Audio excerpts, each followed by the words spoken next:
to Dropping In, a podcast of storytelling and interviews with your host, Winter Olympian Mercedes Nickel.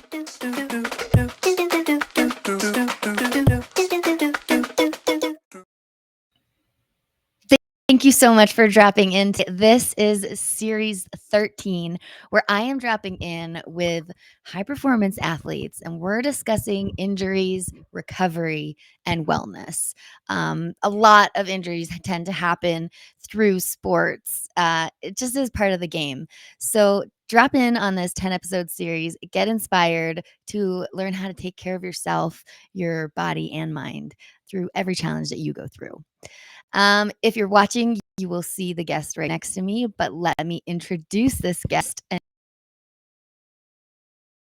And we are recording Sunday, September 29th, 2020. Originally from Australia, you might hear a hint of an accent.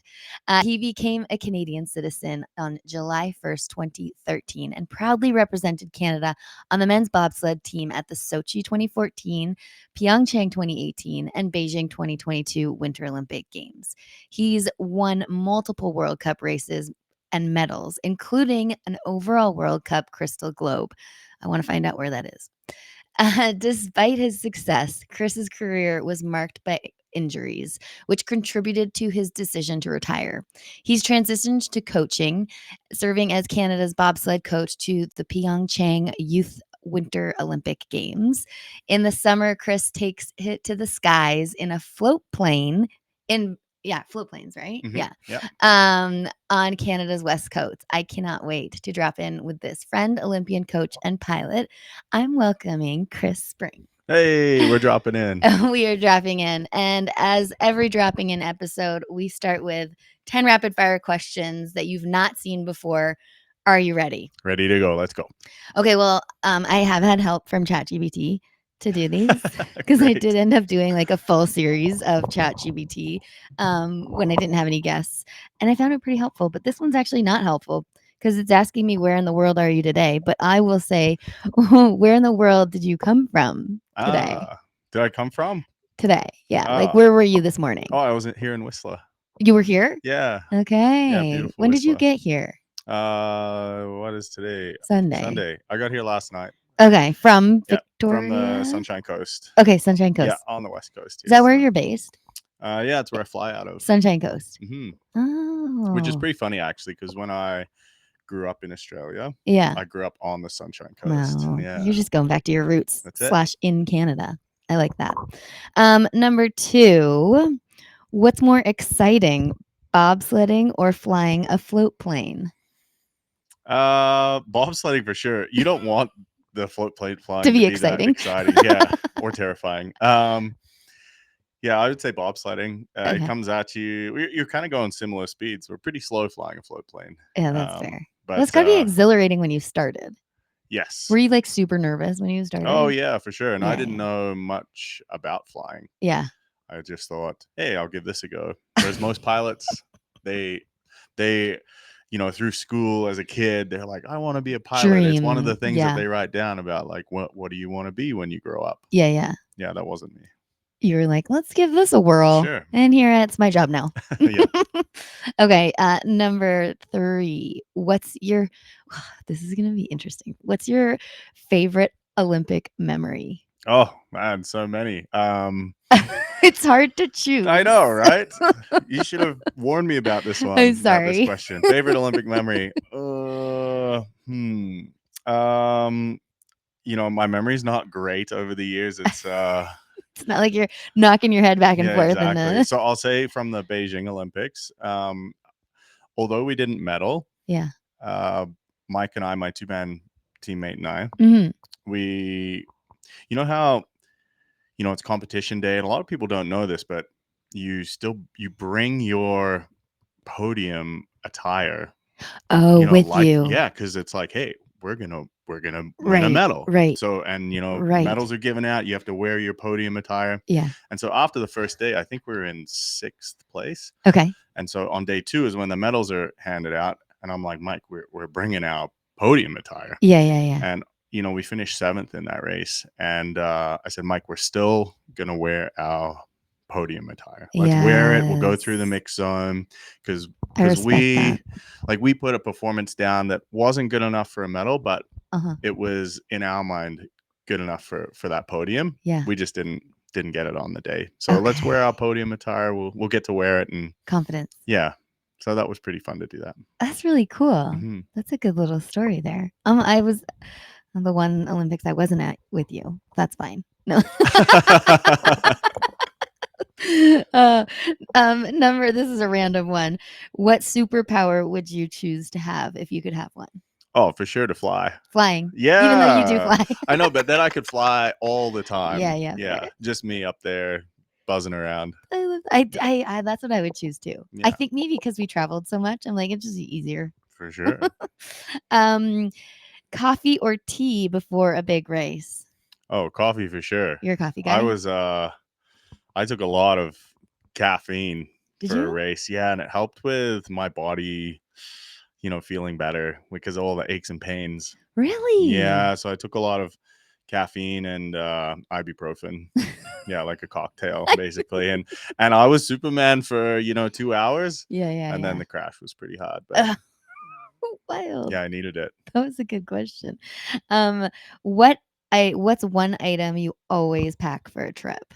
I used to pack a guitar in my bobsled. No. Yeah, in the bobsled. Yeah. Yeah. But obviously not for that can be tough, right? Yeah. So for every trip, something I would always pack. I didn't even think about you traveling with your bobsled. Yeah, that makes things easier. That's a pain in the butt. Oh, I always like to travel with a diffuser. Really? Oh yeah, or candles. Or it's so nice to have. You're in foreign countries everywhere, and it's like, let's make our room this nice little Zen garden. I love that. Yeah. So why did I never do that? Yeah, we'd always have a diffuser or a candle. That's so smart. Do you still do that? Not as much. Okay. No, I don't. I definitely don't travel with a diffuser anymore. But it's nice to have a candle. Well, now that you're coaching, if you end up traveling a bunch, yeah, you bet. You need a namaste room. Yeah. Okay. What's the best part about being both an Olympian and a pilot?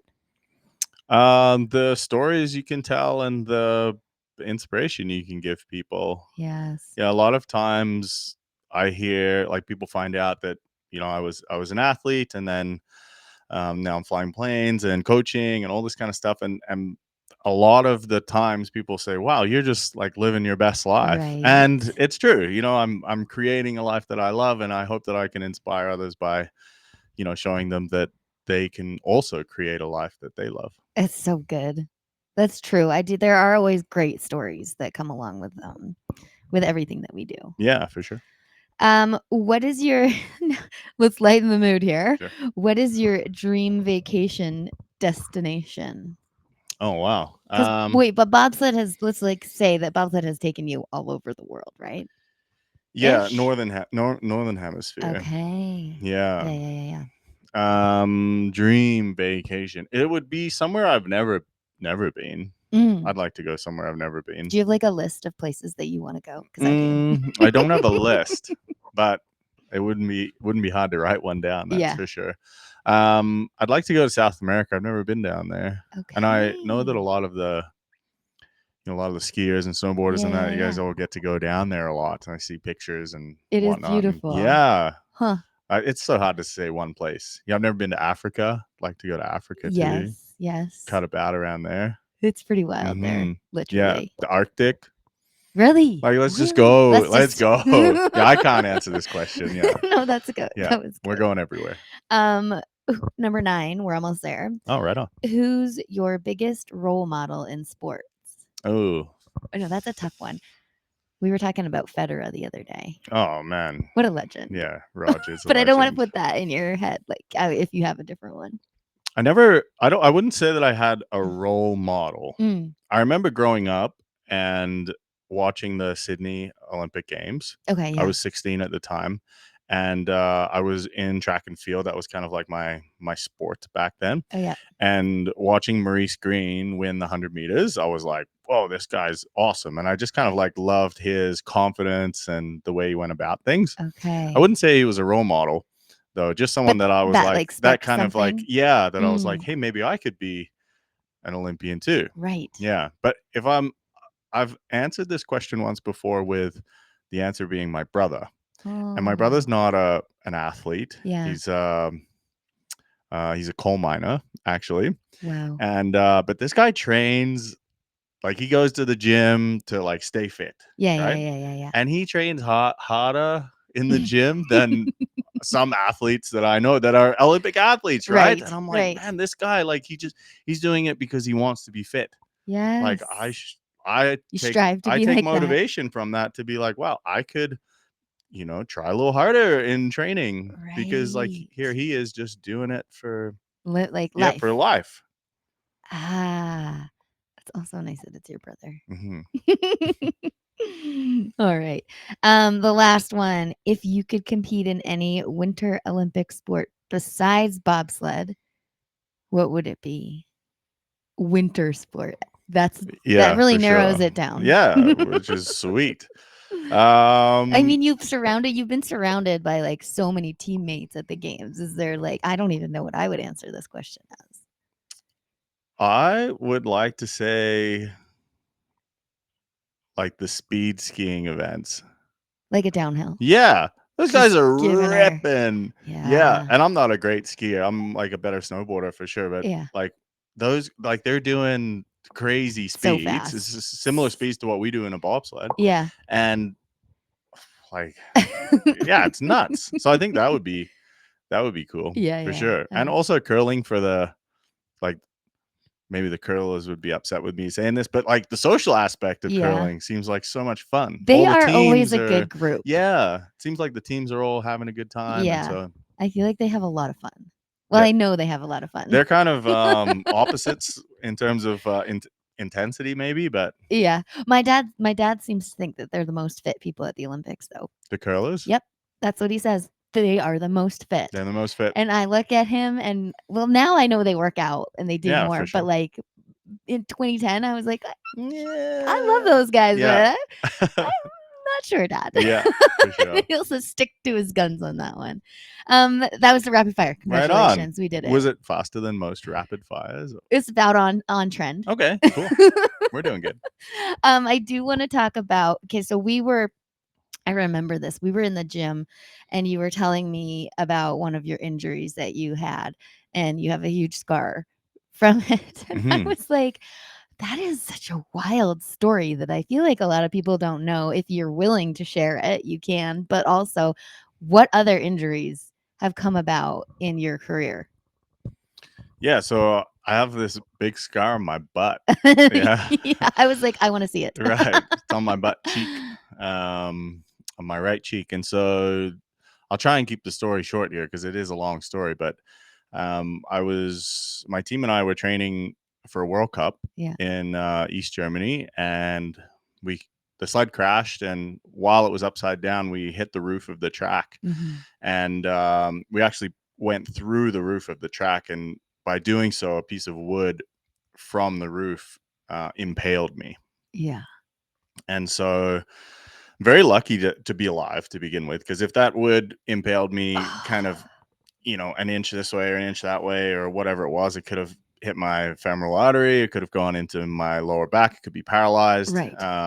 There's lots of organs in and around there. And so, yeah, extremely lucky to have somewhat walked away from it. Yeah. I did have surgery straight away to have that removed. And it's not funny, but I'm just thinking about a piece of wood in your butt. In my butt, yeah, just like sticking out of there, like, right? Good thing you've got a good butt, strong butt. Strong, and at the time, like pretty chunky, right? So, yeah, like I lost a bit of muscle from there now. Like when they put it back together, they couldn't save all of the muscle that was in there. So I'm missing some of the muscle in there. And then I had a lot of problems with my hip. What year was that? That was in 2012 on January 5th. Jeez. Yeah, so it's 12 years ago now, nearly 13 years coming up. And yet you still went on to be a 3-time Olympian. Yeah, after that. Yeah. So that's some drive.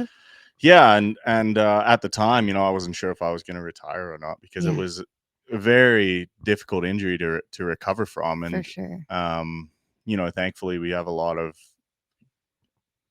professional and knowledgeable people in Canada to help kind of guide me through that recovery process. So that injury has kind of been with me my whole career, and I was able to recover from it and able to kind of produce personal bests in all of our testing numbers that we do after that. But I often wonder, if I didn't have the injury, like how far could I have pushed my body past those personal bests? Could my personal best been even better? Interesting.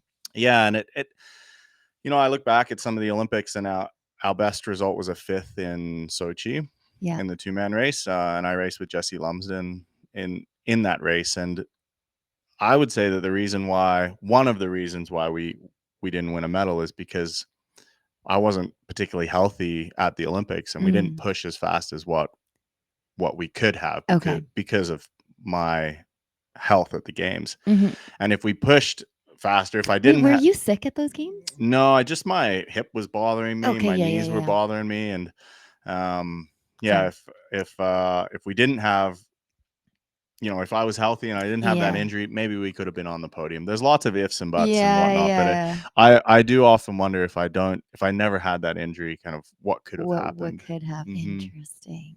I was sick at the 2018 games. I got strep throat. Yeah. Is that weird that I kind of remember that? Oh, yeah. My tongue was swollen up and I was speaking like I had a lisp. It was so funny. Yeah. But not funny at the same time. No, not at all. Did you get put in quarantine? No, I don't feel like, well, yes. You had looking your own back, room. yeah, I had my own room. Yeah. But I wasn't like, it wasn't like COVID out. quarantine. Yeah, I was allowed out. Yeah. I remember like my first Olympics, one of the snowboarders from Norway, she like legit got put in quarantine. Like, because we were with all the biathletes in this other village. This was 2006. And like the biathletes were like, we're not touching anyone. We're not playing cards with anyone. Like, wow. Super strict. So yeah, she got put in like, I just remember that. That was crazy. Yeah, it is nuts. I mean, the Olympics are crazy in their own entity. Yeah. Wow. Okay. So moving on, and then like, what other injuries have come about for you? Like you're saying your knees, your hips. Yeah, those would be the two main ones. Like my hip, my especially my right hip, where that piece of wood went into my butt. Yeah. That messed up my hip a lot. Okay. And my low back. And then, yeah, I've had a lot of problems with my patella tendons, and I ended up getting a surgery on one of my knees. And it just really restricted the way in which I could train because it was just so much pain. Anyone that's had like patella tendon problems, squatting down or walking down a hill, like I couldn't walk down a hill without it being painful. I'd have to like zigzag down so that it wasn't so steep on my knees. Right. Oh my God. Just like. And how is it now? When did you have surgery? Just after the Beijing Olympics, okay. I got surgery on it. And so I could have got the surgery earlier, but then the recovery time and would I have been fit for the games? And that's not like a mentally great way to go into a games, being like, maybe. Exactly, right? And so lots of rounds of like PRP and Prolo and all different types of like less invasive less invasive modalities, I guess. Okay, so you did all of that prior to the games. Yeah, for years on end. Okay. Like just trying to get them ready because I never wanted to miss a season. No, it's like, okay, you're gonna get surgery, you're gonna have to miss a season. And it's like, well, there was always an excuse. Be like, well, world champs is in Whistler next season, don't want to miss that. And then the next season after, it's like, well, we have to do this race and blah blah blah. And it's like, in the end, it's 6 years later and you still have knee problems. Oh man, I should have got that surgery 6 years ago. Oh, yeah, man. PRP, did that work for you? In the short term, it did. Okay, because I had a gymnast on that had torn his biceps, and he had done PRP, and we discussed it, and like I think it sounds like it either works or it might not work for people. Yeah, and I think the research is still out on whether they say that because they can't guarantee it's going to work. Exactly, some people, it's like, wow, this is magic. Right. Where are you sprinkling the magic juice on me?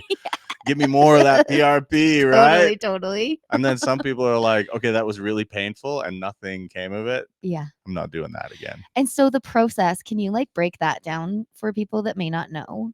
Yeah, it stands for platelet plasma. platelet-rich plasma.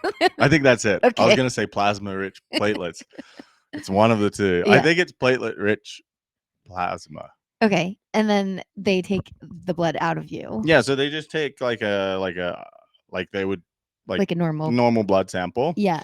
And then they spin it in a centrifuge, I believe it's called. I like all these words that you're telling me. Yeah, centrifuge. Okay. So they spin it, and it and I guess it separates the plasma. Yeah, I'm just Googling PRP. Like, so we get the right word. Doctors, people listening to this, and platelet-rich plasma. There we go. I just wanted to get that down. It does. Well, yeah, Will was explaining it too. Like, it separates the healthy ones. Yeah, the healthy blood, the healthy platelet-rich plasma. Yeah. So they take it out, and then they put it in a syringe, and then they inject it into the spot. Yeah. And so, like, the patella tendon doesn't get a lot of blood flow. It does sound painful. It's very painful. It's like, the way I was describing it is like you have a water bottle that's full to the brim. Yeah. And then they just keep adding more water. Right. But it can't get out. And it just keeps like. So does it swell? Oh my God. Super. Oh, interesting. Yeah. I didn't even think about that. I've Yeah, never they had just it. Keep going in there and like, oh, just more and more injections. And it's like, okay, that's like, I don't know how much you put in there, but there's a lot of fluid in there right now. Wow. And then how long does it take to chill out? I would say by the next day, the swelling's gone down. Yeah. But is it also like Will was saying it's like a 10-week recovery? Like rush back into it, right? So it's you kind of, I would say it's a mix of the reason why it works, or it worked for me, was it's the PRP injections alone, and also the recovery that you do at the same time by like I stop lifting heavy, start doing a lot of eccentric work to help with the patella tendon, things like that. Okay. So I think it's a little bit of this, a little bit of that. Yeah. And then I want to know who helped you along the way recover. Yeah, sure. So people ask all the time about, like, when they're injured. Yeah. Because when you're injured, you need help. Yeah, it can be dark. I know. Yeah. Like, dark. Yeah, and yeah. And you don't know who to ask for help sometimes. Yeah. And you also don't know who's there to help, and you don't know who's the best. Exactly. You want to find who's the best specialist in this, who's the knee guy, who's the recovering from wood in the butt guy. There's a guy out there. Who is that guy? Right? So yeah, I've had lots of different therapists over the years. Yeah. But the number one thing, when people ask, like, who should I go see? I always say, try and find someone. They don't have to be like the best number one knowledgeable therapist, but someone that's equally invested in your recovery as what you are. Because they want you to get better. Yeah, exactly. Like, they want you to not see them again. Yes. Yeah, for sure. Right. And if they're also the best, then like that's the ultimate goal. For sure. Right? For sure. And so I was lucky to work with a guy named Tyson Plessick, who is a physio out of Calgary. And Tyson's worked with lots of different athletes, from a lot of Olympic athletes, but also professional athletes. Awesome. And he gets it. Shout out Tyson. Tyson, yeah, he's the magician. I call him the magician, or the magic man with the magic hands. Like he not only could just fix me, he could always fix me, but he was invested in me getting healthier. Yes. Would like lay out a plan, because it's one thing you go somewhere, they, do some this, a little bit of that, send you on your way, and they're like, okay, we'll see you next week. And it's like, okay, I know. You're like, okay, I just don't want to come back. How much longer is this going to take? Whatever. Tyson would have this like plan laid out. And so when I would leave there, I would feel confident knowing like, okay, like this is week 1. By week 3, I'm going to be here. By week 5 here, and boom, I'm going to be ready by then. And sometimes when I lack the confidence in being like, hey, like I'm racing this weekend, like, am I healthy to go? And if he's like, yep, you're good to go. I think that is so important, because I've had when I had my concussion, and I had a a chiro in the city, and I just trust it. Like having that trust invested in this person that actually is looking you in the eyes and thinking of you as a human rather than like, get out of here, we don't need you. Because there are people like that, and that's unfortunate. But like having that, I think someone else be like, yeah, you're fine, you're gonna be fine. Yeah. I don't it know gives why, you so like, much confidence, right? it really And does. it's like, oh yes, I will be fine. Yeah. I'm going out there, I'm warming up. And if you're lucky enough that like Tyson traveled with us a lot. Okay, wicked. Yeah. And so, he'd be there and Tyson, come, can you check this? Oh yeah. It's going to be fast today, Chris. You're going to be fast. Okay. I'm like, okay, hey, look out. I'm going to be fast. Oh, I love Yes. that. And he's a physio. Okay, cool. But I'm sure he has like other he has, bajillion oh different. my God. Like he's always doing courses here and there to get, more feathers in the cap. Exactly. He was the magic man with the magic hands. I have Bianca coming next. Okay. From Back in Action. Oh yeah, right on. Yeah, I'm pretty stoked to talk to her. But I was like trying to write her like name, and I'm like, okay, she's just gonna have to tell me how many letters are behind her name because she's so many. That. Yeah, they have for like sure. there's so many. Okay, so Tyson was with you. Who was there? Anyone else that helped you kind of recover? Or he was the main he was man? the main guy for sure for so many years, and we've had lots of different therapists over the time as well. Amy McKinnon, Leo Ariel. These are two great therapists out of Calgary as well that have helped me so much, because Tyson can't be there all the time. Yeah. Though we wish that he could be. Yeah, for sure, right? Kelsey Marshall was very good as well. There's so many names, and I apologize if I'm forgetting a lot of the people here. You've had a long career. Yeah, Leo Flore is a massage therapist. Equally would give you that confidence, being like, yeah, you're good. As he's giving you a massage, you'd be like, well, wow, the tissue feels really good. I'll be like, oh, the tissue's feeling good. You just yeah, now I got confidence. Right? Okay, tissue's feeling good. Yeah, we're ready to go. You guys make sure you're ready because Leo says I'm ready. Now, okay, I do want to talk about 3 Olympics. Like, what was it that kept you going? Because 1 Olympics is a great accomplishment, but Leo and I have problems that. Well, I did a 4th, right? I did one for Australia. Oh yeah. Right. Why didn't I write that down? That's all right. We're bringing it up now. Sorry. When? What year was that? 2010 here in Whistler. Oh, Vancouver, I should say. Okay. So 4. Same amount as you. Why didn't you go for 5? So many. This is like a Billy Bridges question. He's like, Mercedes, strive for 5. I'm like, no. Or is it up? Yeah. Yeah, my body was for one thing. My body is like slowly starting to give up a bit on like to stay at that level. Yeah. Because for the listeners and viewers, you literally train all year. All year round. Nonstop. And a lot of your training is in the gym. Yeah, we lift a lot of heavy weights, and I walk around now between like 205 to 210 pounds, and that's like 10, sometimes 15 pounds lighter than when I competed. Wow. And it's so nice to be light. Oh my God, my joints are like, oh, this is so nice walking around. Like, oh wow, these stairs, awesome. Let me just whoop, you're like all the way up like there. Flying now. Yes, basically. And what about meals? Would you just have to eat a lot more food too? Yeah. Yeah. Yes, it's cheaper now too. Yeah, cheaper on food. Are you content? Like when I retired from competitive snowboarding, I was like, I'm done. I know I'm done. I've done all that I can do. I came back and all of this. And people ask me, they're like, do you miss it? I'm like, no, I don't. I mean, I miss the teammates. Yeah, sure. But I definitely don't miss competing and like, do you miss racing? Yeah. You do? I do. Would you go back for more? No. Okay. No, but here's the thing about that I really miss about racing, and maybe there's some athletes or people in the world that can relate to this. And my brain is very active.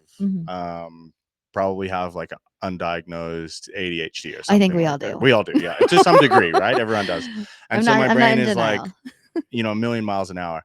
And when I race, or even just in training, when Yeah. I'm going down the bobsled track, Yeah. and I'm sure it's the same when you drop into a pipe, there's so much that can go wrong. And so the act of competing or going down the track, it made me think about only one thing, and that was driving my sled down the track. And for 1 minute of the day, or however many runs I did, let's say I did three runs. So for 3 minutes of the day, my mind was interesting, and it would just everything would go away, and I'd just be thinking of what I was doing at the time. Yeah. And I miss that. That's fair. Mm-hmm. That's totally fair. Yeah. But people can still get in a bobsled with you. They can. Which is wild. Yeah. So just talk about that and how that works for people. Yeah. So I live here in Whistler in the winter. Yeah. And at the sliding center, there's a public program where people can come out and jump in a bobsled with either myself or other ex-athletes. Yeah. Is Tristan still doing it too? No, because he went up north to fly helicopters. Oh, look at all of you becoming pilots. I know. And Reed, one of the other luges, is flying planes too. What? Yeah, but Reed works on the weekend, so okay, cool. Yeah, so Very you can come cool. up and slide, jump in the back with one of us, and we rip you down the track. We don't go from the very top of the track. It's a very long course. It is the fastest course in the world, fastest too. in the world. I've never done it. I remember you guys offered for me to do it with you guys, and then I hit my head. And then you guys were like, no, you're not allowed to. Yeah. I still don't think I could do that. It would like the rattling. Yeah, it's tough on the body for sure. And it gives people like an appreciation, of what it's like to what the athletes feel inside the sled, the pressure. Yeah. Those G forces as you're heading down the track. And it's on the ice? It's on the ice, yeah. They do it in the summer too. In the summer, on a modified sled with wheels. So wild. Well, we still can hit like 125 kilometers an hour, sometimes a little faster if the ice is ripping. I feel like that's nothing for you, but that's like everything for the client that's in it's an awesome experience for sure. And I love doing it because I get to the bottom and people get out of the sled and they're just like eyes wide open, jaw on the floor, and I'm like, are you okay? And they're like, I didn't know it was gonna be like that. This is crazy. I'm like, yeah, like it's that's bobsledding. Totally and they're outrageous. Like, whoa, that's like, you guys are nuts. And it just like, it makes me remember like the very first time I went down the track and I got to the bottom and I got like snot coming out of my nose and I'm you guys are crazy. Like, who would ever want to do this? And then you fell in love with it. Of course.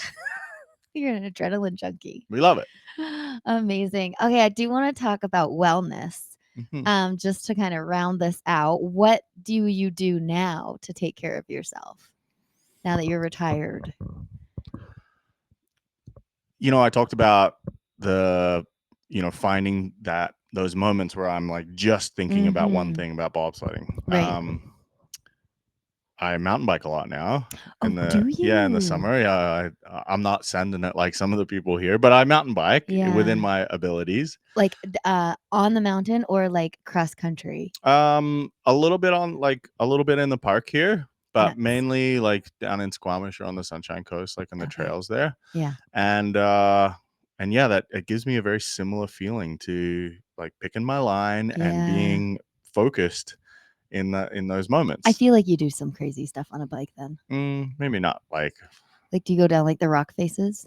Yeah, that's crazy to me. Yeah, but not like, some people are crazy. Yeah. No, I'm like, I'll go on the green trails. I don't want to go on any of the bridges. Like no skinnies, no drops, no slabs. Yeah. No. So you're doing that. Though. Yeah. Not so the only reason I know that is because from what I would do on a bike, my mind would still wander. But you're doing something challenging enough to like zone in and really like be in that moment. Yeah. Yeah, I like that with biking. That's pretty hardcore. Yeah, and I still try and like in the winter, I'm up, on the mountain. I try and get like last winter I got 50 days in. So how have we not? Oh, I was working too much last winter. I was like, how have we not had a day? Yeah, we need to get up for a day. I know. Yeah. Okay, that's our goal. Perfect. Awesome. Anything else that you would like to touch on? Wellness wise, do you meditate? No, I Neither do don't. I. I would say that a takeaway. If I love giving takeaways, do it. If you listen to the podcast and you made it all the way to this point, which they did for this which you did for the takeaway. We touched on it earlier about how when you're injured, it can be a little dark. You start thinking about like, oh, I'm gonna miss this race, or no, I'm not gonna make this team, and my career's over, and all the rest of it, right? Yeah. Just like take a step back. Okay. Like, and it's not the end of the world. It really isn't. Yeah. And it's so hard to reflect on what you've done so far. And to feel that in the moment. But like, make a plan to take a step back and be like, okay, I'm injured. Yeah. Make a plan on how you're going to get back to health. Yeah. And follow that plan. Because if you're just kind of like winging it here and there, that makes it kind of spirals still into that darkness, right? Whereas if you have a plan and you're like, okay, now I'm like hitting these goals, I'm moving forward. There's progression. Yeah. So yeah, if you do get injured and it is like it could be a small injury, a big injury, whatever it is, make a plan. Know that it's not the end. Yeah. Don't get into the darkness. Yeah. And I always say it's so important to celebrate those tiny goals. And that might be like taking a step. Yeah. Like it depends on what your injury is, but like those tiny goals do make the big one attainable. Yeah. It's never easy though. And it builds your patience, because it's not always like, oh, I'm getting better the whole time. It's like, oh, I'm getting better. Oh, something happened. Yeah. Just be patient. Yeah. And just keep at it. Setbacks are like inevitable because we always want more and like to do better and push ourselves. And then you're like, oh yeah, definitely pushed myself too hard there. Yeah. Back to step one. It's so challenging. Well, thank you so much. That's You're a great welcome. takeaway. Thanks, Mercedes. I mean, you had a fruitful career and I loved following you and being at the games with you. So and now we're friends. Yeah, we did 3 games together. You did 4 total. Yeah. And I did 4 total. But we did 3 together. I know. Right. So cool. Where can people find you online if they want to see what you're up to? Oh, I'm really only active on Instagram. Okay. And I wouldn't say I'm like, I don't post every day. That's for sure. That's a bit much though. But my handle is spring.chris. Perfect. And they can go bobsledding with you in Whistler or take a float plane with you in the summer.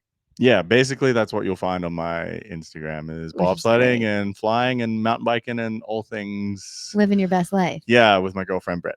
Awesome. I mean, retirement looks good on you. You're retired. It's a lot of fun. And you're like doing all these things. So congratulations. Thanks, Mercedes. Thank you. Today, you can find everything you want to know about Dropping In with Mercedes at droppinginwithmercedes.com. Don't forget to subscribe on Apple, Spotify, and YouTube. Thanks DJ Kenosis for the music and my mom for the intro voice.